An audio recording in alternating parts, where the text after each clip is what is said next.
आज मैं आपको सुनाऊंगा एक टोकरी भर मिट्टी। एक बहुत ही अच्छी कहानी। एक जमींदार के महल के पास एक गरीब अनाथ विधवा की झोपड़ी थी। जमींदार साहब को अपने महल का अहाता उस झोपड़ी तक बढ़ाने की इच्छा हुई। उन्होंने विधवा से बहुतेरा कहा कि अपनी झोपड़ी हटा ले, पर वह तो कई जमाने से वहीं बसी थी। उसका प्रिय पति और इकलौता पुत्र भी उसी झोपड़ी में मर गया था। पतोहू भी एक 5 बरस की कन्या को छोड़कर चल बसी थी। अब यही उसकी पोती इस वृद्धाकाल में एकमात्र आधार थी। जब उसे अपनी पूर्व स्थिति की याद आ जाती तो मारे दुख के फूट फूट कर रोने लगती थी। और जब से उसने अपने श्रीमान पड़ोसी की इच्छा का हाल सुना, तब से वह मृतप्राय हो गई थी। उस झोपड़ी में उसका मन लग गया था। बिना मरे वहां से वह निकलना नहीं चाहती थी। श्रीमान के सब प्रयत्न निष्फल हुए। तब वे अपनी जमींदारी चाल चलने लगे।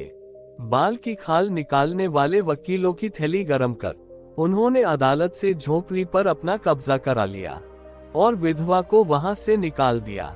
बेचारी अनाथ तो थी ही, पास पड़ोस में कहीं जाकर रहने लगी। एक दिन श्रीमान उस झोपड़ी के आसपास टहल रहे थे और लोगों को काम बतला रहे थे कि तभी वह विधवा हाथ में एक टोकरी लेकर वहां पहुंची। श्रीमान ने उसको देखते ही अपने नौकरों से कहा कि इसे यहाँ से हटा दो, पर वह गिड़गिड़ाकर बोली, महाराज, अब तो ये झोपड़ी तुम्हारी हो गई है, मैं उसे लेने नहीं आई हूँ। महाराज क्षमा करें, एक विनती है। जमींदार साहब के सिर हिलाने पर उसने कहा, जब से यह झोपड़ी छूटी है तब से मेरी पोती ने खाना पीना छोड़ दिया है। मैंने बहुत कुछ समझाया, पर वह एक नहीं मानती। यही कहा करती है कि अपने घर चल, वहीं रोटी खाऊंगी। अब मैंने ये सोचा कि इस झोपड़ी में से एक टोकरी भर मिट्टी लेकर उसी का चूल्हा बनाकर रोटी पकाऊंगी। इससे भरोसा है कि वह रोटी खाने लगेगी। महाराज, कृपा करके आज्ञा दीजिए तो इस टोकरी में मिट्टी ले आऊं। श्रीमान ने आज्ञा दे दी। विधवा झोपड़ी के भीतर गई। वहां जाते ही उसे पुरानी बातों का स्मरण हुआ और उसकी आंखों से आंसू की धारा बहने लगी। अपने आंतरिक दुख को किसी तरह संभालकर उसने अपनी टोकरी मिट्टी से भर ली और हाथ से उठाकर बाहर ले आए। फिर हाथ जोड़कर श्रीमान से प्रार्थना करने लगी, महाराज, कृपा करके इस टोकरी को जरा हाथ लगाए, जिससे कि मैं उसे अपने सिर पर धर लूं।